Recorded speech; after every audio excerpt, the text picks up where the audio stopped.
Bismillahirrahmanirrahim. Assalamualaikum warahmatullahi wabarakatuh. Innal hamdalillah alhamdulillahilladzi hadana li hadza wa ma kunna linahtadiya laula an hadanallah. Asyhadu an la ilaha illallah wahdahu la syarikalah wa asyhadu anna Muhammadan abduhu wa rasuluhu la nabiyya wa la rasula ba'dahu ma ba'd. Alhamdulillah, segala puji bagi Allah Subhanahu wa taala, karena Allah Subhanahu wa taala sampai dengan detik ini masih memberikan kita begitu besar nikmatnya. Karena Allah Subhanahu wa taala masih memampukan kita untuk bisa hadir di majelis ilmu, dan mudah-mudahan dengan hadirnya kita di majelis ilmu ini menjadi salah satu sebab wasilah kita dimasukkan ke dalam surganya Allah Subhanahu wa taala. Sebagaimana disabdakan Nabi kita Muhammad sallallahu alaihi wa ala alihi wa sahbihi wasallam, beliau bersabda, "Man salaka tariqan yaltamisu fihi ilman sahhalallahu lahu bihi tariqan ilal jannah." Barang siapa yang berjalan di suatu jalan untuk menuntut ilmu, yaitu ilmu yang lebih mendekatkan diri kepada Allah Subhanahu wa taala, sahalallahu lahu bihi tariqan ilal jannah, maka Allah akan memudahkan jalan untuknya ke dalam surganya Allah Subhanahu wa taala. Salawat besertakan salam tak lupa kita haturkan kepada junjungan Nabi besar kita Muhammad sallallahu alaihi wa ala alihi wa sahbihi wasallam, sebagaimana Allah Subhanahu wa taala telah perintahkan kita untuk senantiasa bersolawat kepada beliau. Allah berfirman, "Innallaha wa malaikatahu yusholluna 'alan nabi ya ayyuhalladzina amanu shallu 'alaihi wa sallimu taslima." Kaum muslimin dan muslimat yang semoga Allah Subhanahu wa taala senantiasa rahmati, alhamdulillah, pada kesempatan pagi hari ini yang berbahagia ini kita dapat berkumpul di majelis ilmu, yang mana kumpulnya seseorang di majelis ilmu ini pasti akan mendapatkan rahmat dari Allah Subhanahu wa taala. Sebagaimana dijanjikan oleh Nabi kita Muhammad sallallahu alaihi wasallam, beliau bersabda, "Majtama'a qaumun fi baitin min buyutillah yatluna kitaballahi wa yatadarasunahu fima bainahum illa nazalat alaihimus sakinah wa haffathumul malaikah wa ghasyiyatuhumur rahmah." Maka janji ini merupakan janji yang besar. Karena apa?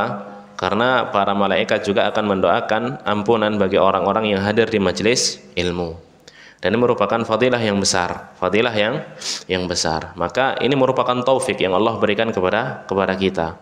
Karena kalau bukan karena taufik dari Allah Subhanahu wa taala, berapa banyak orang yang mampu untuk hadir di majelis ilmu, berapa banyak orang yang kaya yang mempunyai kendaraan yang mewah, berapa banyak orang-orang mempunyai jabatan yang tinggi, tapi karena tidak diberikan taufik dari Allah Subhanahu wa taala, mereka malas untuk datang di majelis ilmu. Jangankan orang yang jauh, bahkan rumahnya yang dekat saja, kalau tidak diberikan taufik dari Allah, mereka susah untuk hadir di majelis ilmu. Maka usini wa yakum Allah, kita yang datang jauh-jauh, ini merupakan taufik yang Allah berikan kepada kita, dan ini hidayah, dan Allah Subhanahu wa taala telah menginginkan kebaikan untuk kita. Buktinya apa? Buktinya kita hadir jauh-jauh di majelis ilmu ini mencari apa? Mencari ridhonya Allah Subhanahu wa taala. Bapak Ibu dirahmati Allah Subhanahu wa taala, pada kesempatan pagi ini kita akan sedikit membahas nasihat-nasihat yang diberikan Nabi kita Muhammad sallallahu alaihi wasallam kepada Ibnu Abbas radhiyallahu anhuma. Ibnu Abbas ini merupakan saudaranya Nabi Muhammad sallallahu alaihi wasallam. Ibnu Abbas saat itu beliau masih usia kecil, masih belia. Akan tapi Ibnu Abbas merupakan seorang rujukan dalam ilmu tafsir di kalangan para sahabat. Kenapa? Karena doanya Nabi Muhammad SAW. Doanya Nabi ini diijabah oleh Allah Subhanahu wa taala, dan dijadikan doanya Nabi SAW itu terkabulkan. Apa doanya Nabi? Allahumma faqihu fiddin wa 'allimhu ta'wil. Ya Allah, jadikanlah Ibnu Abbas ini orang yang pandai di bidang agama, dan jadikan dia adalah wa 'allimhu ta'wil. Ta'wil di sini adalah at-tafsir. At-ta'wil artinya at-tafsir. Beda takwil zaman dulu sama takwil zaman sekarang. Kalau zaman dulu, dan ini disebutkan oleh para ulama di kitab usul tafsir, banyak di usul tafsir dan kitab-kitab yang lain, takwil terdahulu artinya adalah tafsir. Wa ma ya'lamu ta'wilahu illahu, dan tidaklah mengetahui tafsirannya kecuali Allah Subhanahu wa taala. Dan banyak sekali ayat-ayat yang menjelaskan tentang takwil, artinya adalah tafsir. Hada ta'wilu ru'yaya, dan ini merupakan tafsir yang saya lihat dalam mimpiku, dan ini dikisahkan dalam surah Yusuf. Tafsir itu dulu disebutkan dengan takwil, tapi datang orang-orang belakangan yang mengatakan takwil artinya adalah mengganti makna asli dari lafadz yang ada, mengganti makna yang asli dari lafadz yang ada. Pernah dengar orang yang mengatakan Allah menguasai langit, dari kata Allah istawa menjadi istaula? Pernah dengar? Yang dimaksud Allah istiwa adalah Allah menguasai, dan ini mengganti makna. Ini tidak diperbolehkan. Bahkan orang-orang yang menisbatkan dirinya dengan akidah ini, berpemahaman ini, atau akidah Asy'ariyah, akidah yang berpahaman dengan akidah Asy'ari, mereka mengatakan Allah berada di atas langit, artinya istawa, artinya istaula, menguasai. Karena mereka mentafsirkan dengan, mentakwilkan dengan otak mereka. Kalau Allah berada di atas singgasananya, otomatis Allah menguasai, gitu. Dikiaskan dengan apa? Dengan pemikiran mereka, kalau seseorang itu menjabat jadi gubernur atau menjabat jadi pemerintahan, otomatis namanya menjabat itu menguasai. Nah, ini mereka sudah terjerumus dalam dua perkara. Yang pertama, perkara pertama yaitu mereka menyamakan Allah dengan makhluk, dan ini kias ma'al farik, kias yang berbeda, maka tidak boleh. Yang kedua, mereka apa? Mentakwilkan, mengganti makna hakikinya, mengganti makna hakikinya. Istawa ala itu tidak ada seorang ulama ahli bahasa pun yang mengatakan bahwasanya istawa ala artinya menguasai. Istawa ala artinya adalah di atas dan maha tinggi, artinya seperti itu. Dan ini disebutkan oleh banyak ulama. Nah, mereka orang-orang Asy'ariyah, mereka mentakwilkan, jadi mengganti makna yang hakiki menjadi makna yang mereka inginkan sesuai dengan akal mereka. Maka ini tidak diperbolehkan. Maka disebutkan oleh para ulama, sumber kesesatan sebuah kelompok itu apa? Mendahulukan akal dibandingkan dalil. Mendahulukan akal dibandingkan dalil. Sebenarnya kalau kita beriman dengan dalil itu sangat mudah. Para sahabat dahulu, Bapak Ibu dan rahmatullah subhanahu wa ta'ala, itu mereka ketika beriman, apa yang ada dalilnya mereka imani dan mereka kerjakan. Dan mereka tidak mengatakan ini sunnah, apa ini tidak, apa ini wajib, apa ini sunnah, apa ini enggak. Apapun yang ada perintahnya, selama itu perintah, walaupun sunnah pun mereka akan kerjakan semaksimal mungkin. Gitu. Pernah ada seseorang bertanya kepada Aisyah radhiyallahu anha, dan ini mematahkan logika orang-orang yang terlalu beragama mengedepankan akal. Seseorang perempuan bertanya kepada Aisyah radhiyallahu anha, "Wahai Aisyah, kenapa kita disuruh untuk mengqadha puasa, tapi kita tidak disuruh untuk mengqadha salat? Sedangkan salat ini wajib, ya. Ini wajib kita kerjakan juga, dan ini merupakan rukun rukun Islam." Maka Aisyah mengatakan, beliau langsung karena orang ini bertanya menggunakan logika, kenapa seperti ini, kenapa seperti ini. Aisyah langsung menjawab dengan perkataan yang memutus logika orang tersebut. Aisyah mengatakan, "Aharuriyatun anti?" Apakah kamu dari daerah Haruri, yang mana di daerah sana banyak orang-orang Khawarij? Gitu. Hakata umirna, seperti inilah kami diperintah oleh Nabi sallallahu alaihi wasallam. Nabi sallallahu alaihi wasallam memerintahkan kita untuk mengqadha puasa dan tidak untuk mengqadha salat. Kita juga dari zaman dahulu juga pernah haid. Di zaman Nabi pun kami juga haid, gitu. Dan ini perintahnya seperti ini, sudah. Selama itu perintah, maka kerjakan. Selama itu ada dalilnya, maka yakini. Maka disebutkan dalam Al-Qur'an, "Warrasikhuna fil ilmi yaquluna amanna bih." Dan orang-orang yang rasikh, orang-orang yang hatinya bersih, orang-orang yang dirinya beriman dengan keimanan yang jernih, mereka akan mengatakan amanna bihi. Kami beriman dengannya, dengan kabar yang gaib yang datang dari Allah Subhanahu wa taala. Dan Allah mengatakan dalam Al-Qur'an, Ar-Rahmanu 'alal arsy istawa. Allah di atas arsy-Nya. Nah, di sini orang-orang yang datang belakangan mengatakan yang dimaksud Allah di atas arsy artinya menguasai. Dan ini tidak dikenal di kalangan para salaf. Tidak ada seorang sahabat yang mengatakan seperti itu. Tidak ada ulama tabi'in yang mengatakan seperti itu. gitu ya. Nah, mereka menisbatkan dirinya kepada siapa? Imam Abul Hasan Al-Asy'ari. Sedangkan Imam Abu Hasan Al-Asy'ari sendiri dulunya pernah ada di 3 fase. Fase yang pertama ketika beliau ada di fase Mu'tazilah, yang mana ibunya beliau dinikahi oleh Abu Ali Al-Jubba'i. Abu Ali Al-Jubba'i ini seorang pentolannya Mu'tazilah, yang mana Mu'tazilah mengatakan, dan ini disebutkan oleh Imam Abu Hasan Asy'ari sendiri ketika beliau sudah rujuk kepada manhaj Ahlus Sunnah wal Jamaah. Beliau menyebutkan, apa disebutkan beliau? Qalatil Mu'tazilah berkata, istawa bimakna istawla. Yang dimaksud dengan istawa artinya istaula, artinya menguasai. Dan ini ternyata perkataannya Mu'tazilah. Dan Imam Abu Hasan Al-Asy'ari sendiri setelah bertemu dengan seorang ulama, Abu Yusuf, yaitu seorang ulama dari mazhab Hambali, beliau rujuk kepada akidah salaf. Dan beliau argumentasi beliau yang dulu itu beliau bantah sendiri dalam kitabnya beliau. Banyak kitabnya beliau, diantaranya Maqalatul Islamiyin, diantaranya Al-Ibanah an Usulid Diyanah. Maka yang dimaksud Nabi Shallallahu Alaihi Wasallam wa'allimhu ta'wil, dan ajarkanlah kepada Ibnu Abbas ini ta'wil, artinya adalah at-tafsir, bukan ta'wil yang dimaknai mengganti makna hakiki dari makna yang sudah ada, mengganti dari makna yang hakiki, bukan yang seperti itu. Maksudnya di sini adalah wa'allimhu ta'wil, yaitu dan ajarkanlah Ibnu Abbas ini tafsir Al-Qur'an, gitu ya. Tapi Ibnu Abbas ini, Bapak Ibu dirahmati Allah Subhanahu wa taala, suatu hari disebutkan dalam hadis ini, kuntu khalfan Nabi sallallahu alaihi wasallam. Saya suatu hari berada di belakang Nabi sallallahu alaihi wasallam. Kemudian Nabi sallallahu alaihi wasallam memanggil beliau, faqala li, wahai ya ghulam, inni u'allimuka kalimatin. Kemudian Ibnu Abbas itu dipanggil oleh Nabi Shallallahu Alaihi Wasallam. Ketika itu Ibnu Abbas di belakang Nabi, dan Ibnu Abbas dipanggil oleh Nabi dan diberitahukan oleh Nabi, wahai anak kecil, inni u'allimuka kalimatin. Saya akan memberikan kamu nasihat, dan saya akan mengajarkan kepadamu banyak nasihat, banyak kalimat-kalimat. Nah, di sini Bapak Ibu dirahmati Allah Subhanahu wa taala, Nabi kita Muhammad Shallallahu Alaihi Wasallam memberikan nasihat kepada Ibnu Abbas, dan ini pentingnya nasihat. Walaupun anak tersebut merupakan anak kecil, tapi belum tentu nasihat yang kita berikan kepada anak kecil itu tidak sampai. Bahkan justru anak kecil itu merupakan masa emasnya. Kalau dari kecil sudah kita arahkan kepada jalan yang benar, kalau dari kecil kita sudah arahkan kepada jalan yang lurus, kita berikan nasihat-nasihat yang benar, maka sampai gede itu gampang untuk mengarahkannya,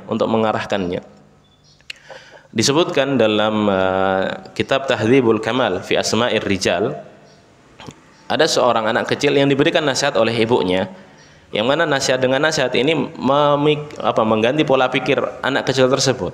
Ibunya mengatakan apa? Ta'allamul hikmata sigharan wa'mal biha kibaran fa inna likulli hasidin ma zara'. Belajarlah ilmu agama ketika waktu kecil, dan amalkanlah ketika waktu besar. Karena kenapa? Fa inna likulli hasidin ma zara'. Karena setiap orang itu tidak akan pernah memanen kecuali apa yang dia tanam. Maka nasihat-nasihat seperti ini Bapak Ibu dirahmati Allah Subhanahu wa taala, ini penting sekali. Walaupun itu anak kecil, kita nasihati. Justru ketika menasihati anak kecil, itu akan jauh lebih masuk dibandingkan kalau kita sudah menasihati ketika dia sudah dewasa. Karena kalau kita nasihati dia sudah dewasa, dia sudah punya pandangan lain, dia sudah punya pendirian yang lain. Tapi ketika masih kecil, kita berikan nasihat. Dan kalau kita memberikan nasihat, dan di sini kita sebutkan nanti, nasihat Nabi Shallallahu Alaihi Wasallam itu selalu berkaitan dengan Allah, selalu berkaitan dengan Allah. Maka kalau kita nasihati anak kecil, tolong contoh, ketika anak kecil melakukan sesuatu yang tidak kita suka, jangan kita bilang, dan ini merupakan parenting yang penting ya. Jangan kita bilang kepada anak kita, nak jangan seperti itu, nanti abati marah. Contoh, nanti abati itu panggilan untuk ayahku tersayang. Itu ada dalam surah Yusuf, ya abati, wahai ayahku yang tersayang. Nak jangan melakukan ini, nak nanti abati nggak suka, nanti abati marah. Nak jangan lakukan ini, nak nanti umi marah nanti. Enggak. Bilang ke anaknya, nak jangan lakukan ini tidak benar. Nanti kalau kamu lakukan ini, Allah nanti marah. Allah nanti nggak suka. Ini namanya zolim, ini namanya seperti ini, ini namanya seperti ini, dijelaskan. Dengan melibatkan lafaz Allah. Kalau dari kecil sudah dididik seperti itu, maka poin penting pola pikir anak tersebut. Kalau ingin melakukan sesuatu, kedepannya apa? Ini Allah suka apa enggak? Ini Allah cinta apa enggak? Kalau Allah suka maka dikerjakan, gitu. Maka di sini penting sekali kita menasihati anak dari kecil. Pernah Anda sebutkan juga dalam kajian sebelumnya, ada anak kecil yang buta, masya Allah, ngafal Quran, ngafal hadis. Dipanggil oleh presenter di salah satu presenter di Saudi, ditanya, kenapa kamu ngafal Quran dan ngafal hadis seperti ini? Apa yang bikin motivasi dirimu? Beliau mengatakan, dulu juga saya pernah mengeluh dengan kondisi saya yang seperti ini. Tapi akhirnya saya bisa menghafalkan Quran, menghafalkan hadis karena saya pernah mendengar nasihat dari siapa? Dari Syekh bin Baz rahimahullah. Syekh bin Baz mengatakan apa? La taqrahu syai'an mimma ikhtarahu Allahu laka wa 'alal bala'i tu'jar wa 'alal maridi tu'jar wa 'alal sabri tu'jar wa 'alal faqdi tu'jar wa rabbul khairi la ya'ti illa bi khair. Jadi Syekh bin Baz rahimahullah suatu hari pernah memberikan nasihat kepada audiens yang hadir di majelis ilmu. Beliau mengatakan apa? La taqrahu syai'an mimma ikhtarahu Allahu laka. Janganlah kalian membenci sesuatu yang telah Allah tetapkan untuk dirimu, yang telah Allah pilihkan untuk dirimu. Wa 'alal bala'i tu'jar. Karena apa? Atas setiap cobaan itu pasti ada pahala. Wa 'alas sabri tu'jar. Dan di atas kesabaran itu ada pahala. Wa 'alal faqdi tu'jar. Dan di atas semua kehilangan, rasa sakit itu pasti akan ada pahala. Dan nasihat kalimat di belakang ini Syekh bin Baz mengatakan wa rabbul khairi la ya'ti illa bi khair. Dan Tuhan yang maha baik tidak akan memberikan takdir kepada hambanya kecuali takdir yang terbaik. Maka di sini dengan kalimat terakhir ini mengubah mindset anak tersebut sehingga anak tersebut menjadi apa? Menjadi penghafal Quran. Bukan hanya menghafalkan Quran dalam kondisi buta, beliau menghafalkan hadis-hadis Nabi Shallallahu Alaihi Wasallam. Bayangkan Pak, kita yang diberikan mata utuh saja. Sini wahai Allah, kita diberikan mata utuh saja. Ada nggak yang pagi ini sudah baca 1 juz gitu? Ada nggak pagi ini yang sudah membaca setengah juz saja Al-Quran? Nah, ini anak buta, masya Allah, itu bisa menghafalkan Al-Quran, bisa menghafalkan Al-Quran. Maka di sini Bapak Ibu rahmatullah subhanahu wa ta'ala, pentingnya seseorang memberikan nasihat kepada siapapun itu, bisa jadi nasihat yang diberikan saat kecil atau nasihat yang diberikan terus diulang-ulang, itu masuknya bukan saat itu masuknya akan beberapa saat setelahnya, itu baru dirinya meresapi nasihatnya. Dulu anak pernah diberikan nasihat, dan ini nasihat mengganti pola pikir anak juga, gitu. Dulu anak hobinya main sama teman, kemudian anak hobinya main dolanan layangan, berantem dan lain sebagainya gitu. Terus teman-teman ini pada masuk SMP umum, dan anak ketika itu juga diterima di SMP umum gitu. Tapi masya Allah ada nasihat yang masuk ke dalam anak. Nasihat tersebut mengatakan masa depanmu itu ditentukan oleh dirimu sendiri, bukan ditentukan oleh temanmu. Kalau sampean bismillah masuk pondok, insya Allah masa depan sampean ke depannya akan menjadi orang yang baik. Karena di pondok itu ketemu orang-orang yang baik. Tapi kalau kembali ke masa SMP, kamu akan mendapatkan teman-teman yang sama seperti kamu dapatkan sebelumnya. Maka nasihat ini Bapak Ibu rahmati Allah, ini mengena gitu. Sehingga apa? Sehingga anak berusaha untuk menjadi yang lebih baik. Maka di sini Bapak Ibu rahmati Allah subhanahu wa ta'ala, pentingnya memberikan nasihat kepada seseorang walaupun itu masih kecil. Dan ini dilakukan Nabi sallallahu alaihi wasallam, dicontohkan Nabi sallallahu alaihi wasallam. Nabi kita Muhammad sallallahu alaihi wasallam suatu hari pernah memanggil Ibnu Abbas di belakangnya. Kemudian dipanggil, ya ghulam inni u'allimuka kalimat. Aku akan memberikan kepadamu kalimat-kalimat atau nasihat-nasihat. Yang pertama, ihfadillaha yahfadka. Jagalah Allah, niscaya kamu akan dijaga oleh Allah subhanahu wa ta'ala. Nah, apa yang dimaksud dengan menjaga Allah? Disebutkan ihfadillah, artinya adalah ihfad hududahu wa huquqahu wa awamirahu wa nawahiyahu wa hifdzu dzalika huwa al-wuqufu 'inda awamirihi bil imtithal wa 'inda nawahihi bil ijtinab wa 'inda hududihi fala yatajawazu ma amara Allah bihi wa adzina fihi ila ma nahaa anhu. Jadi yang dimaksud menjaga Allah subhanahu wa ta'ala itu adalah menjaga hak-haknya Allah subhanahu wa ta'ala, menjaga perintah yang Allah berikan kepada kita dengan cara apa? Al-wuqufu bi awamirihi bil imtisal, fi awamirihi bil imtisal, yaitu dengan menjalankan perintah sesuai dengan sunnah yang Nabi sallallahu alaihi wasallam ajarkan. kita mentauhidkan Allah dalam ibadah. Kita mentauhidkan Allah dalam beribadah.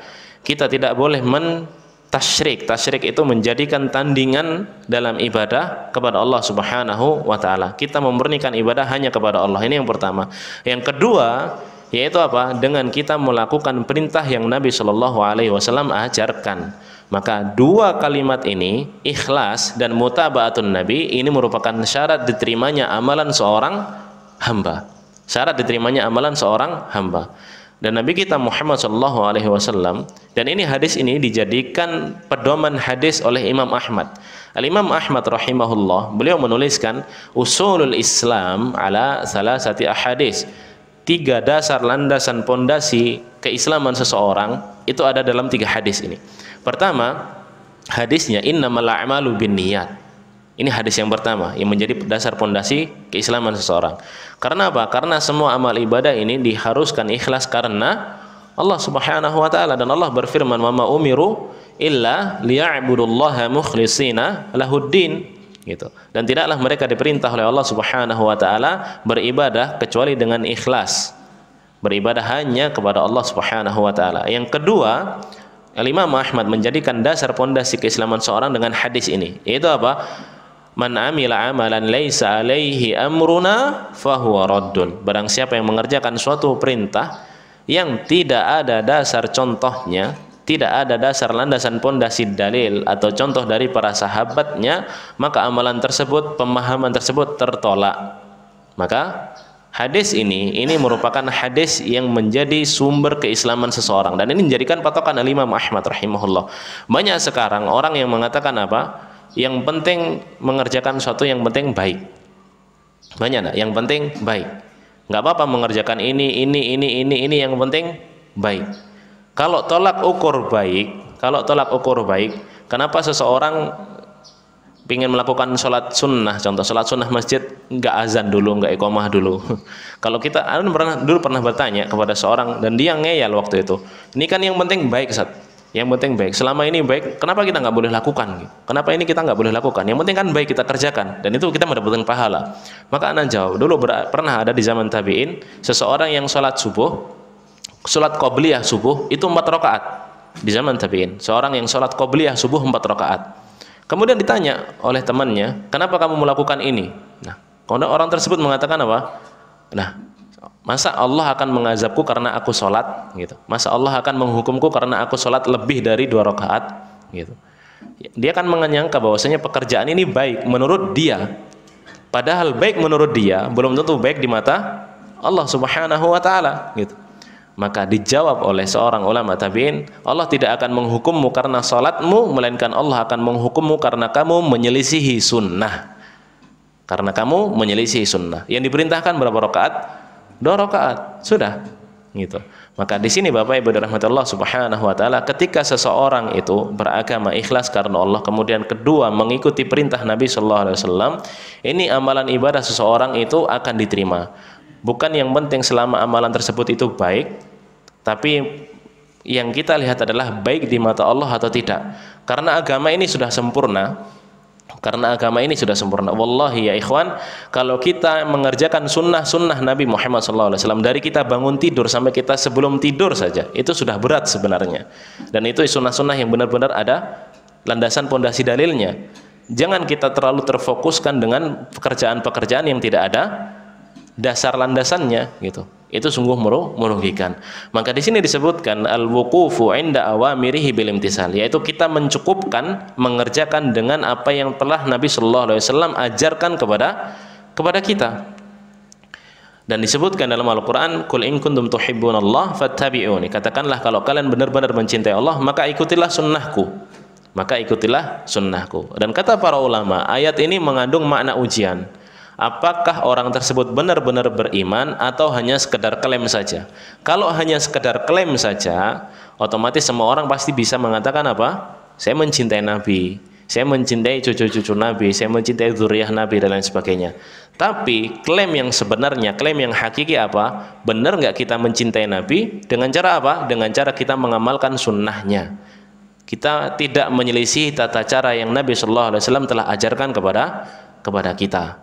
Karena sehebat apapun kita bikin acara ritual ibadah, semewah apapun kita membuat acara ritual ibadah, kalau ritual ibadah itu tidak pernah dicontohkan Nabi, itu percuma. Karena apa? Pasti akan tertolak gitu. Lebih baik kita ibadah-ibadah yang sudah jelas saja, tapi tata caranya kita benar-benar mengerjakan apa yang sesuai Nabi Shallallahu Alaihi Wasallam ajarkan. Wa inda nawahihi bil ijtinab, wa inda nawahiyahu bil ijtinab, dan kita menjauhi larangan-larangannya, wa inda hududihi fala yatajawazu ma amarallahu bihi. Jadi dan di di perintah-perintah Allah kita mengerjakannya, dilarang larangannya kita menjauhinya, dan kita tidak melebihi itu, dan kita tidak melebih-lebihkan di sana.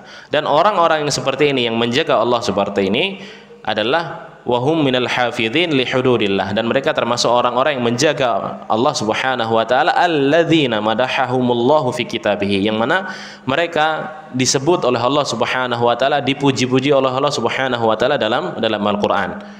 Dalam Quran disebutkan hadza ma tu'aduna likulli awwabin hafiz man khasyar rahmana bil ghaib wa jaa biqalbin munib. Jadi ini pujian dari Allah Subhanahu wa taala bagi hambanya yang bisa menjaga perintah Allah Subhanahu wa taala. Dan di sini Bapak Ibu dirahmati Allah Subhanahu wa taala, Nabi mengatakan ihfadillah, jagalah Allah, niscaya kamu akan dijaga oleh Allah. Dan penjagaan Allah ini menjadi dua penjagaan.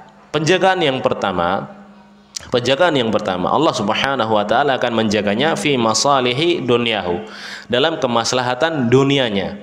Dalam kemaslahatan dunianya, kahifdhihi fi badanihi wa waladihi wa ahlihi wa malihi. Dan seperti halnya penjagaan Allah terhadap badannya orang yang beriman, terhadap hartanya orang yang beriman, terhadap keluarganya orang yang beriman, dan keturunan-keturunannya, bahkan sampai harta-hartanya. Allah berfirman, lahu mu'aqibatum min baini yadayhi wa min khalfi yahfazunahu min amrillah. Dan di sini Bapak Ibu dirahmati Allah Subhanahu wa taala, ini penjagaan yang penting. Karena banyak orang yang mengatakan, kalau saya tidak bekerja, kalau saya tidak mencari uang, nanti anak saya makan apa? Nanti anak saya mau diberikan makanan apa? Nanti anak saya kalau saya sudah meninggal, nanti hidupnya bagaimana? Dan lain sebagainya. Ini kecemasan-kecemasan yang berlebihan. Karena orang-orang yang beriman, tawakal mereka tinggi. Tawakal orang-orang beriman itu tinggi. Tapi tidak menafikan tawakal dengan usaha.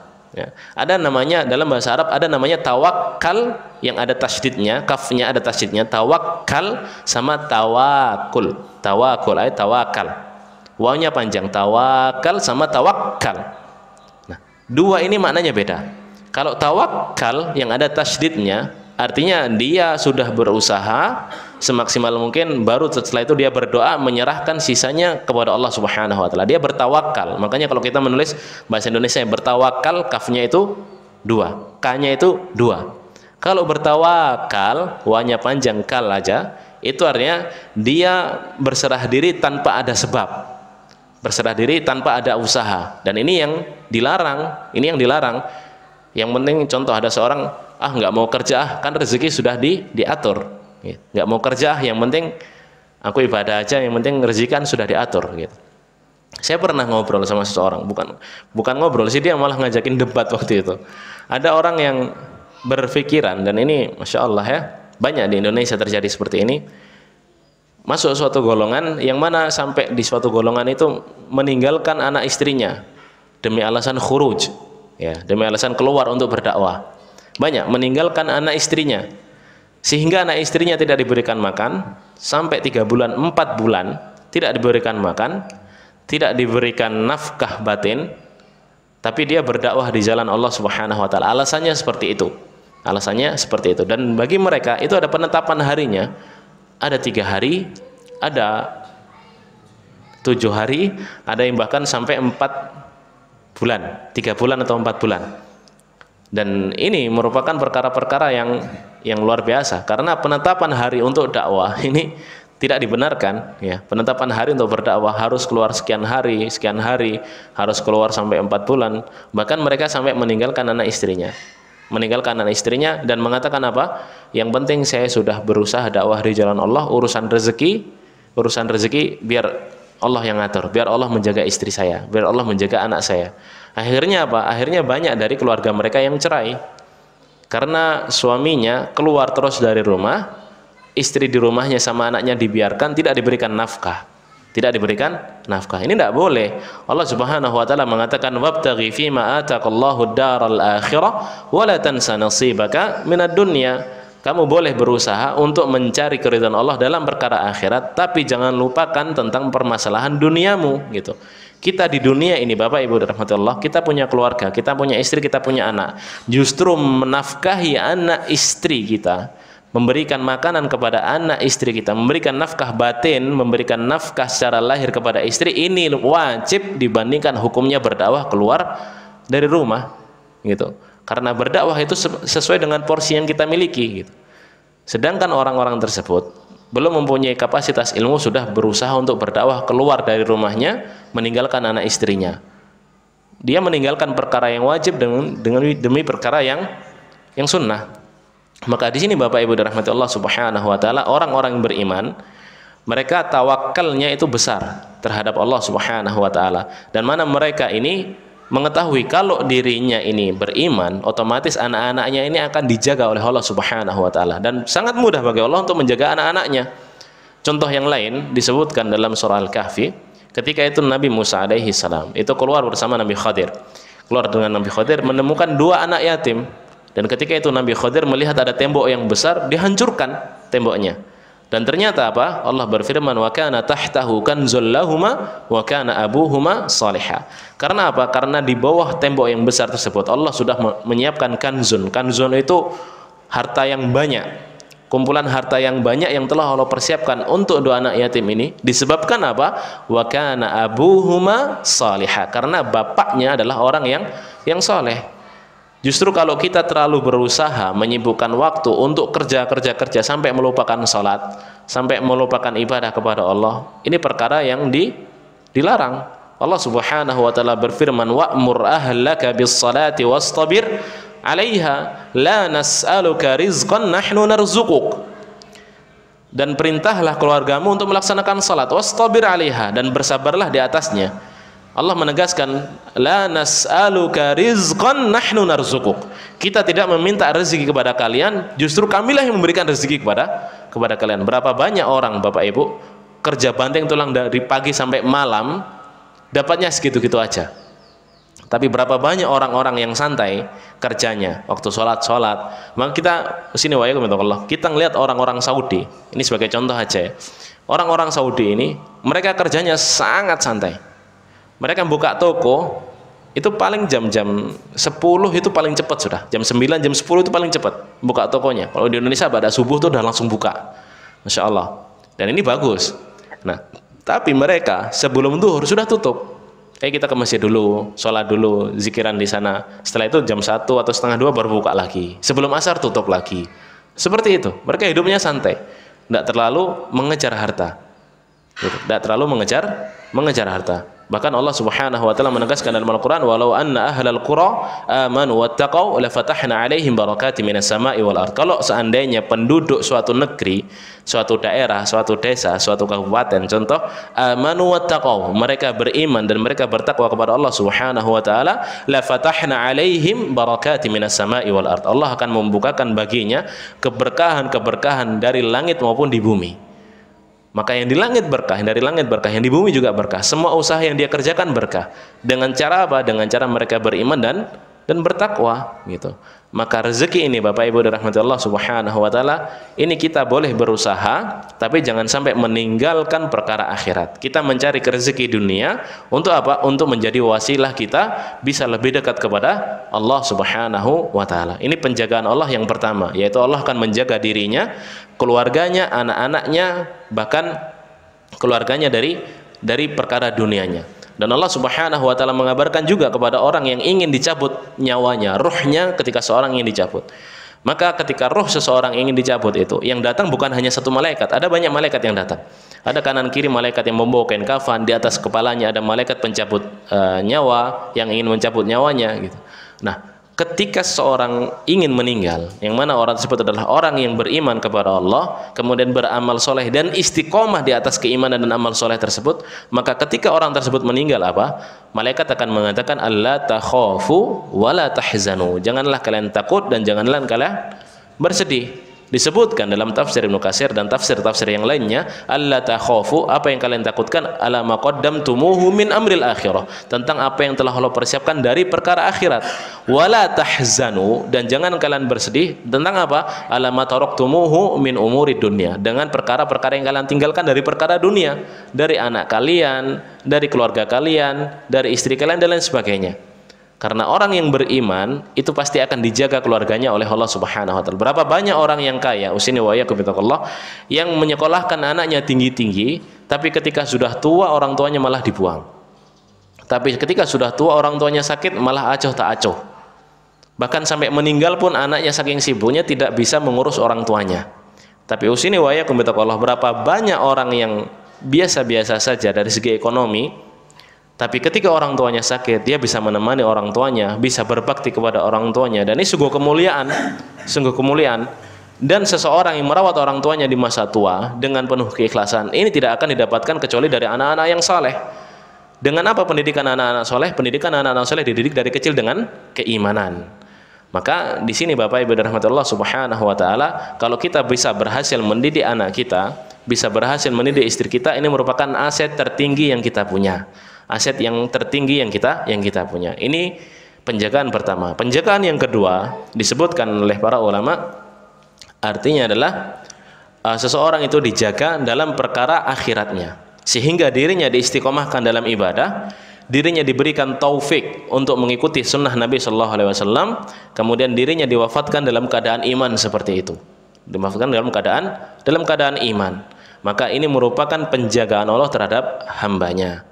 Maka kita sebutkan, banyak sekali kita sebutkan contoh-contoh orang-orang yang meninggal dalam keadaan wafat beriman kepada Allah Subhanahu wa taala.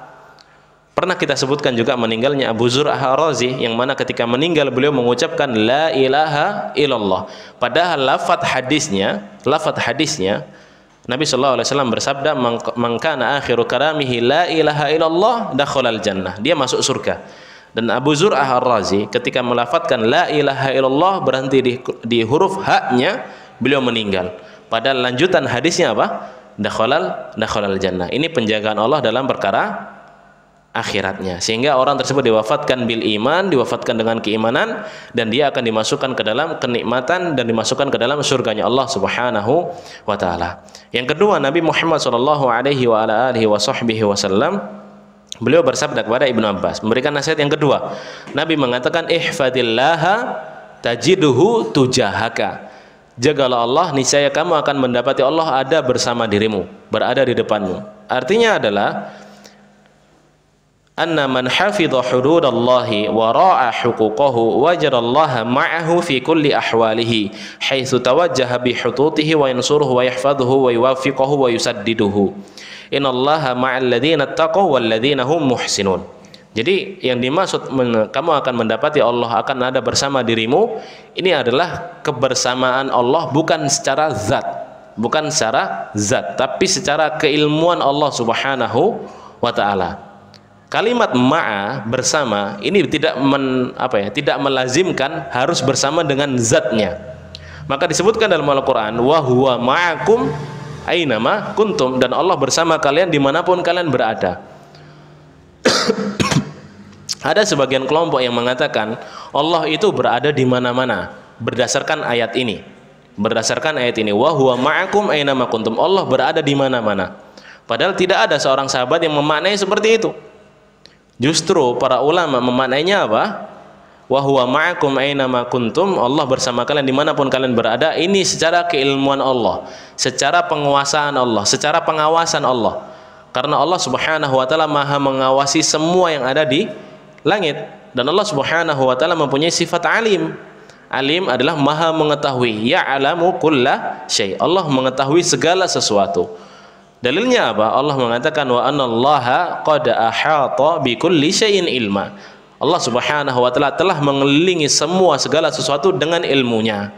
Maka ayat wa huwa ma'akum ainama kuntum ini tidak menjadikan Allah bersama kita dimanapun, tidak. Allah tetap berada di atas arsy, tapi keilmuan Allah meliputi semua makhluknya yang ada di muka bumi ini.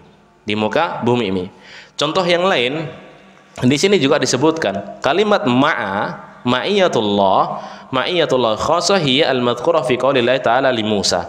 La takhafa innani ma'akuma asma' wa ara. Jadi ma'iyatul khassah, kebersamaan Allah secara khusus ini merupakan keutamaan yang Allah berikan contohnya kepada Musa dan Harun. Yang mana Musa ketika ingin berangkat kepada Fir'aun, Musa merasakan takut. Kemudian Musa berdoa, Rabbi syarah li sadri wa yassir li amri wahlul 'uqdatam min lisani yafqahu qawli waj'alhu waziran min ahli Haruna akhi. Dan Musa meminta kepada Allah Harun untuk menemani Musa menuju berdakwah kepada Fir'aun. Dan Allah di sini juga disebutkan dalam ayat ini, qala la takhafa innani ma'akuma asma'u wa ara. Ada kalimat ma'a. Allah mengatakan, kalian jangan takut, sungguhnya aku bersama kalian.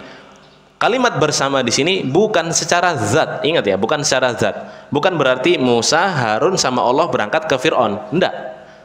Tapi Musa dan Harun dijaga oleh Allah Subhanahu wa taala, dan Allah Subhanahu wa taala Maha mengetahui apa yang akan terjadi. Sehingga Musa dan Harun ini dijaga oleh Allah Subhanahu wa taala ketika menghadapi Fir'aun. Maka di sini Bapak Ibu dirahmati Allah Subhanahu wa taala, orang-orang yang beriman itu akan diberikan taufik oleh Allah Subhanahu wa taala dalam melakukan amal ibadah, sehingga Allah akan menjaga dirinya dari perbuatan-perbuatan yang Allah benci. Artinya seperti itu.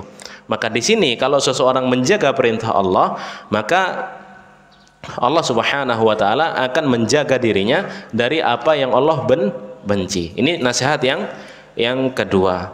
Baik, kita masuk nasihat selanjutnya. Nabi kita Muhammad sallallahu alaihi wasallam mengatakan juga kepada Ibnu Abbas, "Idza sa'alta fas'alillah." Kalau kamu meminta kepada Allah, kalau kamu meminta sesuatu, langsung minta kepada Allah Subhanahu wa taala. Dan di sini Nabi kita Muhammad sallallahu alaihi wasallam mengajarkan kalau mau meminta langsung kepada Allah Subhanahu wa taala. Dan di sini bentuk tauhid yang diajarkan Nabi Muhammad sallallahu alaihi wasallam kepada Ibnu Abbas. Kalau kita ingin mengajari anak-anak kita pernah nggak coba nanya, nak kamu pengen apa? Aku pengen mobil-mobilan contoh. Sudah berdoa belum kepada Allah? Nah, kita ajarkan dari kecil seperti itu. Kalau kamu pengen mobil-mobilan, nak, coba kamu berdoa kepada Allah. Mudah-mudahan Allah memberikan abimu rezeki supaya kamu bisa beli mobil. Minta dulu kepada Allah, berdoa dulu kepada Allah. Gitu. Nah, ini penanaman tauhid dari kecil. Dan Nabi Shallallahu Alaihi Wasallam memberikan tauhid ini kepada Ibnu Abbas. Idza sa'alta fas'alillah. Kalau kalian meminta sesuatu, kalau kamu meminta sesuatu, mintalah langsung kepada Allah Subhanahu wa taala. Dan Allah mengabarkan, wa idza sa'alaka ibadi anni fa inni qarib ujibu da'watad da'i idza da'ani. Kalau kalian bertanya tentang diriku, katakanlah wahai Muhammad, sungguhnya aku ini dekat. Aku ini dekat. Ujibu da'watad da'i idza da'ani. Aku akan menjawab perintah seseorang, menjawab permintaan seseorang kalau dia benar-benar berdoa kepada diriku, benar-benar berdoa kepada diriku. Dan seseorang itu harusnya berdoa langsung kepada Allah Subhanahu wa taala. Tidak usah menggunakan perantara orang-orang yang sudah meninggal. Tidak usah, tidak diperbolehkan ini. Dan argumentasi ini sudah ada di argumentasi sejak zaman Nabi dulu. Aku kan berdoa nih, kan ini dikiaskan. Aku kan orang, dan banyak sekarang orang-orang mengatakan seperti itu. Kita ini siapa? Kita ini kalau nggak berdoa lewat wali, doa kita nggak bakal nyampe. Kata siapa? Allah itu maha mendengar dan Allah maha mengetahui isi hati. Bahkan Allah menegaskan, ya'lamu kha'inatal a'yun wa ma tukhfi sudur. Allah mengetahui apa yang berkelinang dalam mata dan apa yang dalam hati. Maka kalau kita berdoa langsung minta kepada Allah. Dan orang-orang sekarang mengatakan kalau kita tidak melalui perantara orang-orang yang soleh, maka doa kita nggak akan nyampe. Karena kita ini orang-orang berdosa, maka kita harus meminta kepada orang-orang yang soleh dahulu, baru doa kita sudah nyampe. Argumentasi ini Bapak Ibu dirahmati Allah, ini sudah ada sejak zaman Nabi dulu. Sudah ada sejak zaman Nabi dulu. Bahkan disebutkan dalam Al-Quran, walladzina ittakhadhu min dunihi awliya'a ma na'buduhum illa liyuqarribuna ilallahi zulfa. Dan orang-orang yang menjadikan walladzina ittakhadhu min dunihi auliya, dan menjadikan orang-orang selain Allah Subhanahu wa taala wali-walinya, mana'buduhum, mereka berdoa kepada mereka dengan alasan apa? Mana'buduhum illa liyuqarribuna ilallahi zulfa. Tidaklah hanya ingin mendekatkan diri kepada Allah Subhanahu wa taala melalui apa? Doa perantara orang-orang yang soleh. Makanya Nabi Muhammad sallallahu alaihi wasallam diutus untuk memberantas itu. Diutus untuk memberantas itu. Mereka berdoa melalui patung-patungnya, mereka berdoa kepada orang-orang yang disebutkan soleh dan lain sebagainya. Maka ini perkara-perkara yang tidak diperbolehkan. Maka kalau kita ingin meminta, kita langsung meminta kepada Allah Subhanahu wa Ta'ala. Nah, kalau orang mengatakan, Ustaz, saya ini banyak dosanya, apakah bisa diterima oleh Allah Subhanahu wa Ta'ala? Justru kalau kamu tidak meminta, Allah akan marah pada dirimu. Di dalam hadis disebutkan, man lam yas'alillah yaghdab alaih. Seorang yang tidak meminta, memohon langsung kepada Allah Subhanahu wa Ta'ala, Allah marah kepada dirinya. Karena Allah ini, Bapak Ibu dan rahmat Allah Subhanahu wa Ta'ala, berbeda dengan manusia. Manusia ini semakin banyak kita meminta kepada orang, orang tersebut akan semakin jengkel kepada kita. Contoh, si fulan sering meminta tolong kepada si A. Dalam setiap perkara si fulan meminta tolong kepada si A terus. Setiap waktu ditanya, ditelepon, aku pengen ini, aku minta tolong ini. Lama-lama si A merasa jengkel. Ini orang minta tolong terus, seakan-akan kayak aku nggak punya kerjaan lain apa? Iya kan? Lama-lama orang tersebut akan marah kepada si fulan. Tapi kalau kita sering meminta kepada Allah, justru Allah makin senang. Dan kalau kita tidak meminta, justru Allah marah di sana. Nabi sallallahu alaihi wasallam bersabda, "Man lam yas'alillah", barang siapa yang tidak meminta kepada Allah, yaghdab alaih, Allah akan marah untuk dirinya, gitu. Maka di sini ketika seseorang mengatakan, apakah aku berdosa seperti ini, meminta langsung kepada Allah akan diampuni? Maka jawabannya pasti diampuni. Allah mengatakan, qul ya ibadiyalladzina asrafu ala anfusihim la taqnatu min rahmatillah innallaha yaghfiru dzunuba jami'an innahu huwal ghafurur rahim. Katakanlah kepada hambaku yang melampaui batas, janganlah kalian al-qanat, janganlah kalian putus asa dari rahmat Allah. Sungguhnya Allah Maha mengampuni semua dosa. Innallaha yaghfiru dzunuba jami'an innallaha ghafurur rahim. Maka di sini Bapak Ibu dan rahmatullah Subhanahu wa Ta'ala, perkara meminta kepada Allah itu harus langsung kepada Allah Subhanahu wa Ta'ala, sebagaimana dicontohkan Nabi sallallahu alaihi wasallam kepada Ibnu Abbas. Taib, oke lah kalau seseorang mengatakan kalau kita meminta harus melalui perantara orang-orang yang soleh. Bagaimana dengan firman Allah? Allah berfirman, walau sami'u mastajabu lakum. Kalaupun toh mereka orang-orang soleh yang sudah meninggal itu mereka mendengar doa-doa kalian, pasti mastajabu lakum, mereka tidak akan pernah bisa untuk mengijabah doa kalian, gitu. Maka di sini nggak penting kita berdoa kepada orang-orang yang soleh. Kita berdoanya kepada siapa? Langsung kepada Allah Subhanahu wa Ta'ala. Dan dalil yang mereka pakai biasanya adalah apa? Firman Allah, wala tahsabanna alladzina qutilu fi sabilillahi amwata bal ahya'un 'inda rabbihim yurzaqun. Kalau kita bahas ayat ini sama sekali tidak ada kaitannya dengan kita meminta kepada perantara orang-orang yang saleh. Dan ini ayat ini diturunkan kapan? Ketika datang peperangan. Ketika saat itu seorang ayah meninggal dalam perang Uhud. Maka ini sama sekali tidak ada kaitannya apa? Kaitannya dengan meminta dengan perantara orang-orang yang soleh. Dan Nabi sallallahu alaihi wasallam mengajarkan kepada Ibnu Abbas, wa idza sa'alta fas'alillah. Kalau kalian meminta sesuatu, langsung mintanya kepada Allah Subhanahu wa Ta'ala. Dan Nabi kita Muhammad sallallahu alaihi wasallam itu kalau kita meminta harus meminta yang besar sekalian. Jangan gemen-gemen, jangan putus asa atas rahmatnya Allah. Jangan kita merasa, oh, amal ibadahku cuma segini, bisa nggak aku masuk surga Firdaus? Kayaknya nggak pantas aku masuk surga Firdaus. Bukan seperti itu cara berpikirnya. Nabi kita Muhammad sallallahu alaihi wasallam beliau bersabda, wa idza sa'altumullaha fas'alul firdaus. Kalau kalian meminta kepada Allah surga, maka langsung minta surga Firdaus. Jangan gemen-gemen atas rahmat Allah Subhanahu wa Ta'ala. Kalau kita meminta pertolongan kepada Allah, meminta segala sesuatu kepada Allah, mintalah yang mungkin bagi kita mustahil.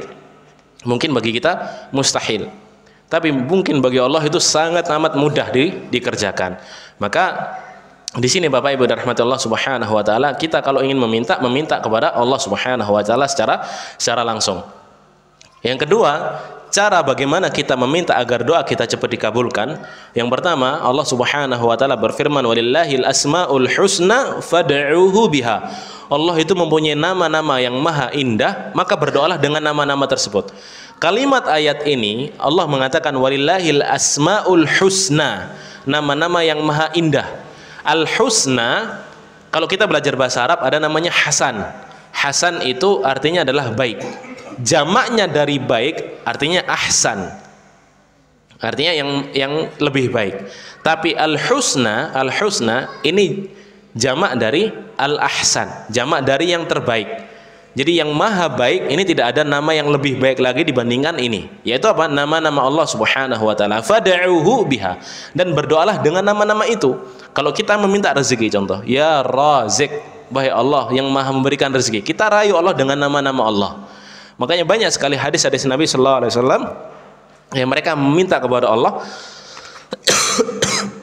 Dan disebutkan juga oleh Syekh Nasir Abdurrahman As-Sa'di dalam kitab tafsir beliau menyebutkan kenapa para nabi-nabi terdahulu ketika meminta kepada Allah memohon dengan kalimat ya Rob, wahai Tuhanku, ya Rob. Karena permintaan seseorang ini tahta rububiyatillah subhanahu wa ta'ala, di bawah rububiyah, di bawah kehendaknya Allah Subhanahu wa taala. Maka kalau kita melihat nabi kita Muhammad sallallahu alaihi wasallam, nabi-nabi yang lain itu berdoa menggunakan ya Rabbi, Rabbi, Rabbi. Contoh Nabi Yunus, Rabbi inni zalamtu nafsi faghfirli faghfaralah. Wahai Tuhanku, aku menzalimi diriku sendiri, maka ampunilah diriku, maka Allah mengampuni dirinya. Kemudian Rabbi inni askantu min dzurriyyati biwadin ghairi dzi zar'in inda baitikal muharram Rabbana liyuqimus shalah. Doa-doa Nabi Ibrahim menggunakan Rabbi, dan doa-doa nabi-nabi yang lain menggunakan Rabbi. Maka kita merayu Allah Subhanahu wa taala dengan nama-nama Allah yang maha indah, dan kita mengucapkan ya Rabb. Itu yang pertama, agar doa kita cepat terijabah. Yang kedua, Allah mengatakan ya ayyuhalladzina amanu taqullaha wabtaghu ilaihil wasilah. Mintalah wasilah kepada Allah. Wasilah yang dimaksud di sini apa? Al-wasilah bil al-qurbah bi a'malis shalihah. Wasilah dengan amal-amal soleh. Maka kalau kita ingin meminta kepada Allah, contoh, ya Allah, tadi malam aku telah menyuguhkan kopi kepada kedua orang tuaku. Kalau ini ikhlas karenamu ya Allah, mudah-mudahan engkau ijabah doaku. Aku pengen minggu ini uang 10 juta, contoh. Aku pengen minggu ini sehat, keluargaku sehat, anak-anakku jadi anak soleh, dan sebagainya. Ini diperbolehkan. Yaitu apa? Dengan cara kita berwasilah, bertawasul dengan amal soleh. Maka di sini Bapak Ibu dirahmati Allah Subhanahu wa taala, syahidnya adalah kalau kita meminta kepada Allah langsung, kalau kita ingin meminta langsung meminta kepada Allah Subhanahu wa taala. Yang terakhir, wa idza sta'anta fasta'in billah. Kalau kita ingin meminta pertolongan, kita harus meminta pertolongan langsung kepada Allah Subhanahu wa taala. Makanya disebutkan dalam Quran, iyyaka na'budu wa iyyaka nasta'in. Kalimat iyyaka ini penekanan yang artinya na'buduka wahdaka. Kalau kita hanya mengatakan na'buduka wa nasta'inuka, bahasa Arab itu, kalau kita hanya kalimat menggunakan na'buduka wa nasta'inuka, itu sebenarnya bisa di dalam ayat tersebut. Tapi di ayat tersebut disebutkan iyyaka na'budu wa iyyaka nasta'in. Faedahnya apa? Kalau kita hanya menyebutkan na'buduka wa nasta'inuka, kita beribadah kepadamu dan kita meminta pertolongan kepadamu, ini bisa jadi kita meminta pertolongan kepadamu, yaitu Allah, dan meminta pertolongan kepada yang lain. Ini faedah bahasa Arab yang sangat agung ya. Maka ini tidak diperbolehkan. Makanya Allah menegaskan dalam lafaz ini, iyyaka na'budu, na'buduka wahdak. Kita hanya beribadah kepadamu saja ya Allah. Nah, kalimat seperti ini penekanan. Dan ini uslub Al-Quran, ini tata cara bahasa Al-Quran, ini datang dengan bahasa yang sangat indah. Datang dengan bahasa yang sangat indah. Gitu. Maka di sini disebutkan wa nasta'in wa iyyaka nasta'in, dan hanya kepadamu lah aku meminta pertolongan. Maka ketika seseorang terkena musibah, jangan datang kepada orang-orang yang ngakunya kiai tapi bisa melihat hal-hal yang gaib. Contoh, bisa mengajarkan ajaran ini supaya nanti kamu seperti ini. Ini tidak benar. Dan Anda pernah bertemu seseorang yang mana orang-orang banyak datang kepada dirinya. Sat, barang aku banyak yang hilang, Sat. Kemarin kecolongan gini. Taib, amalkan ini. Insya Allah barangmu akan kembali. Taib, kamu amalkan ini. Ini tidak dibenarkan. Apalagi ada yang mengatakan dirinya kiai, tapi bisa melihat hal yang gaib. Ini dukun, bukan kiai. Dan Allah menegaskan, innallaha indahu ilmus sa'ah wa yunazzilul ghaitsa wa ya'lamu ma fil arham wa ma tadri nafsun madza taksibu ghada wa ma tadri nafsun bi ayyi ardin tamut. Innallaha alimun khabir. Allah lah yang mempunyai ilmu tentang sa'ah, yaitu hari kiamat. Wa ma tadri nafsum madza taksibu ghadan, dan tidaklah seseorang itu tahu apa yang akan terjadi esok hari. Allah menekankan lagi, wa ma tadri nafsum bi ayyi ardin tamut, dan tidaklah seorang itu mengetahui kapan dia akan meninggal. Sungguhnya Allah yang Maha mengetahui. Maka di sini tidak ada seorang yang ngakunya walaupun dia kiai bisa mengetahui hal yang gaib. Maka banyak usini wa yakum orang-orang yang punya masalah dalam hidupnya itu datang kepada orang-orang seperti ini. Alasannya apa? Alasannya meminta pertolongan. Padahal di setiap sholatnya dia mengatakan apa? Iyyaka na'budu wa iyyaka nasta'in. Maka kalau kita ingin meminta pertolongan, kita harusnya meminta pertolongan hanya kepada Allah Subhanahu wa taala. Maka ini disebutkan juga, ini kisah ini disebutkan, ini kisah nyata, disebutkan oleh Syekh Abdul Razak Al-Badar. Ini seorang syekh ahli Madinah. Ini gurunya Ustaz Firanda. Beliau menyebutkan kisah yang mana ada orang yang meminta pertolongan kepada jin supaya apa? Supaya kaya. Ini disebutkan kisahnya. Ada seseorang yang mana orang tersebut nggak pernah kerja, jarang banget kelihatan kerja, tapi rezekinya dalam segi uang ya, padahal rezeki bukan hanya uang, tapi rezeki uangnya ini banyak sekali, sampai tetangganya heran sampai bertanya, dari mana kamu mendapatkan rezeki yang banyak seperti ini? Maka orang tersebut mengatakan, kamu mau nggak tak ajari caranya? Kalau mau tak ajari, ya udah tak ajari, nanti saya ajarkan caranya. Oke, apa caranya itu? Kamu datang ke salah satu sungai, disebutkan namanya sungai ini, datang di sebelum matahari terbenam. Padahal sebelum matahari terbenam atau matahari ketika terbit itu tanduk setan sedang terbit dan tanduk setan sedang terbenam, maka di situ nggak boleh kita beribadah gitu. Nah di situ ganas-ganasnya setan sebelum matahari terbenam, itu ganas-ganasnya setan. Nah orang tersebut diminta datang ke sungai, sebutkan nama ini, panggil nama ini berkali-kali sampai nanti datang suara kepadamu, sampai datang suara kepadamu. Kalau kamu minta pertolongan, yaitu apa? Kekayaan.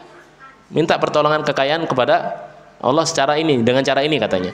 Ya udah disebutkan di sana. Akhirnya orang tersebut datang ke sungai, kemudian apa? Melakukan apa yang diperintahkan orang kaya tersebut. Enggak lama kemudian setelah disebut nama-namanya, datang suara. Akhirnya apa yang kamu minta? Kata suara tersebut, saya minta duit, meminta harta yang banyak. Maka suara tersebut mengatakan apa? Kalau kamu minta harta dan kamu minta kepadaku, maka akan aku berikan amalan untuk dirimu. Apa amalan yang pertama? Amalan pertama adalah kamu meninggalkan salat. Bayangkan, kalau kita ingin bermuamalah dengan setan, otomatis setan ini akan menjauhkan kita dengan perkara-perkara yang wajib pertama kali, perkara-perkara yang wajib. Kalau perkara wajibnya sudah kita tinggalkan, otomatis lama-kelamaan sunnah pun kita tidak akan menjaganya.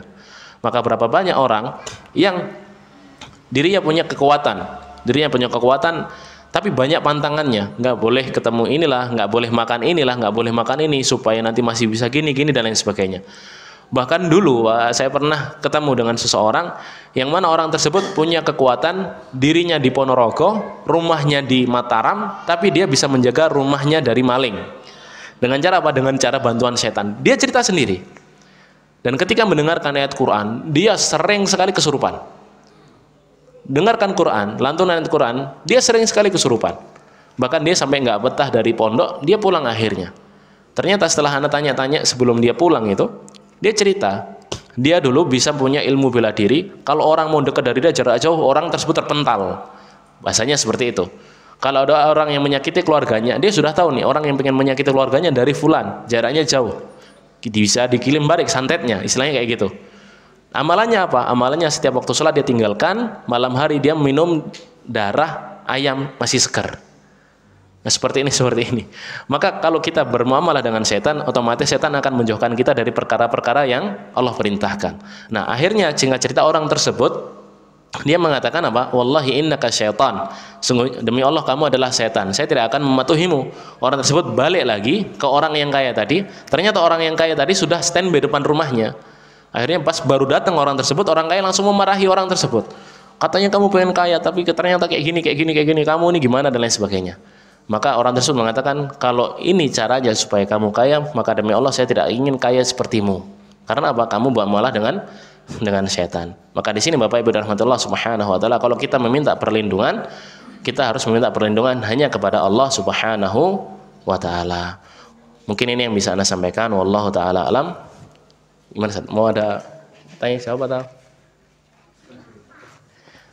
Mungkin 5 menit ya. Mungkin kalau ada yang bertanya silakan ditanyakan. Barakallahu fiik. Waalaikumsalam warahmatullahi wabarakatuh. Barakallah. Tapi Masya Allah ini ada 2 pertanyaan yang bagus ya. Bagaimana kiat-kiatnya ketika ada saudara kita yang masih dengan bermuamalah dengan muamalah ribawi dengan ini. Sedangkan di Quran sebutkan ya ayyuhalladzina amanu qu anfusakum wa ahlikum nara.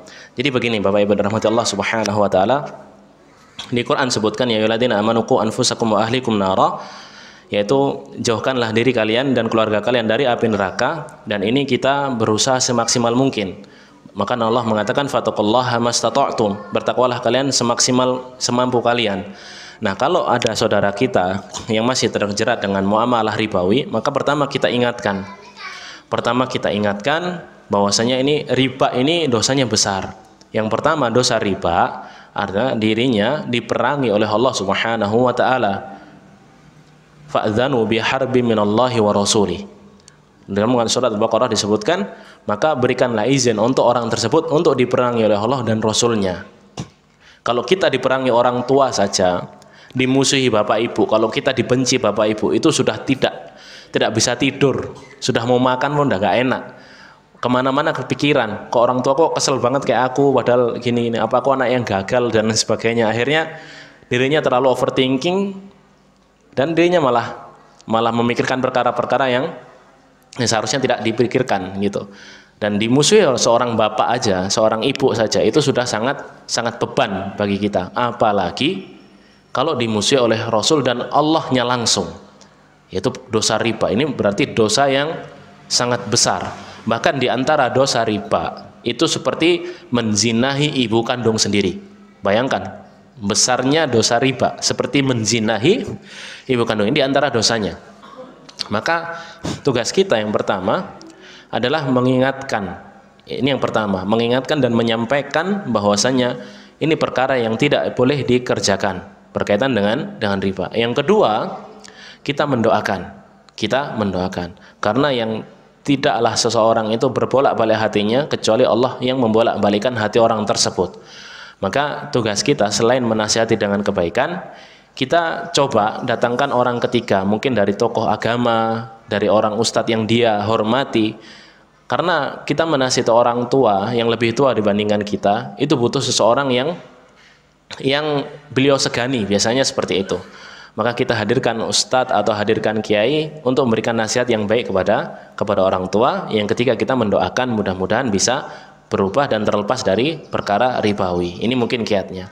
Kiat yang kedua, bagaimana cara kita bisa husnul khotimah? Maka kalau kita ingin husnul khotimah, kita berusaha untuk al-mudawamah ala a'malis salihah. Kita berusaha untuk terus-terusan beramal soleh, karena kita nggak tahu kapan kita meninggal. Ada sebuah nasihat yang Masya Allah, dalam nasihat tersebut disebutkan faf'ali ta'ata ikhlasan la takhalusan fa wallahi annaka ahwaju li ta'ah wa rabbuna Allah subhanahu wa ta'ala ghaniyun anha. Dan faf'ali ta'ata wa min khuturatil 'aishi baina ta'ati wal ma'siyah wa annaka la tadri fi ayyi fatratin satakunu minhum al khatimah. Dan di antara kepentingan kehidupan seseorang itu adalah ketaatan kepada Allah Subhanahu wa taala. Karena kalian tidak akan tahu kapan diri kalian akan diwafatkan. Maka poin penting kalau kita ingin bisa meninggal dalam keadaan husnul khotimah, kita berusaha menjaga perintah Allah Subhanahu wa taala, menjauhi larangan-larangannya, dan kita berusaha tersebut tetap sampai kapan? Sampai kita meninggal. Itu yang pertama. Yang kedua, kita meminta pertolongan kepada Allah Subhanahu wa taala. Karena apa? Disebutkan iyyaka na'budu wa iyyaka nasta'in, kalimat ibadah, kemudian kalimat isti'anah, kalimat meminta pertolongan. Ini disebutkan oleh para ulama. Di antaranya dalam tafsir As-Sa'di disebutkan, kenapa di situ disebutkan iyyaka na'budu ibadah, kemudian iyyaka nasta'in, hanya kepadamu kami meminta. Karena ibadah seseorang itu tidak akan bisa diistiqomahkan, tidak akan bisa istiqomah kecuali karena ada pertolongan dari Allah Subhanahu wa taala. Artinya taufik itu datang dari Allah. Berapa banyak orang yang masa hidupnya beramal soleh terus tapi meninggalnya dalam keadaan kufur. Anda sebutkan salah satu contohnya adalah Syekh Abdullah Al-Qasimi. Ini seorang ulama dari Saudi. Beliau membantah liberal, beliau membantah orang-orang Syiah, beliau membantah banyak sekali. Bahkan buku beliau itu pernah dinilai oleh seorang ulama yang lain. Ulama yang lain mengatakan apa? Laqad ishtara bi kutubi al-jannah. Dia telah membeli dengan kitab-kitabnya ini surga. Saking bagusnya kitab-kitab yang dia bikin. Tapi karena dia sering mendebat orang-orang liberal dan lain sebagainya, mendebat orang-orang non-muslim dan lain sebagainya, lama-kelamaan dia mulai condong di sana. Lama-kelamaan dia mulai mempelajari dan meninggal malah justru tidak dalam keadaan Islam. Maka kita menjauhi perkara-perkara yang syubhat, kita menjalankan perintah-perintah Allah, dan kita berusaha meminta pertolongan terus kepada Allah Subhanahu wa taala untuk tetap istiqomah. Bahkan Nabi sallallahu alaihi wasallam pernah kita sebutkan di dalam hadis Ummu Salamah, Nabi doa yang paling banyak dipanjatkan Nabi sallallahu alaihi wasallam apa? Allahumma ya muqallibal qulub, tsabbit qalbi ala dinik. Ini doa yang paling banyak dipanjatkan Nabi sallallahu alaihi wasallam. Dan Al-Imam Ibnu Katsir rahimahullah beliau mengatakan, man 'asha mata alaihi wa man mata bu'itsa alaihi. Barang siapa yang hidup dalam suatu perilaku, suatu kebiasaan, maka dia akan diwafatkan dalam kebiasaan tersebut. Kalau biasanya orang tersebut ibadah, kalau biasanya baca Quran, kalau biasanya sering melaksanakan sholat malam dan lain sebagainya, bukan hal yang mustahil, sangat mudah bagi Allah mewafatkan dirinya dalam keadaan tersebut. Wa man mata bu'itsa alaih, dan barang siapa yang meninggal dalam keadaan suatu tersebut, dan dia akan dibangkitkan dalam keadaan tersebut juga. Kalau dirinya meninggal dalam keadaan hina, maka Allah akan bangkitkan kelak di hari kiamat dengan keadaan hina. Dan ini perkara-perkara yang harus kita jauhi. Mudah-mudahan kita termasuk hamba-hamba Allah Subhanahu wa taala yang senantiasa Allah selamatkan dalam ketaatan, dan semoga Allah Subhanahu wa taala mewafatkan kita semua dalam keadaan husnul khotimah. Mungkin ini saja yang bisa saya sampaikan, kurang lebihnya mohon maaf. Mari kita akhiri dengan membaca kafaratul majlis. Subhanakallahumma wa bihamdika asyhadu an la ilaha illa anta astaghfiruka wa atubu ilaik. Mohon maaf atas segala kurangan, mohon maaf atas penyampaian yang mungkin tidak berkenan, ada yang tidak berkenan. Astaghfirukum. Assalamualaikum warahmatullahi wabarakatuh.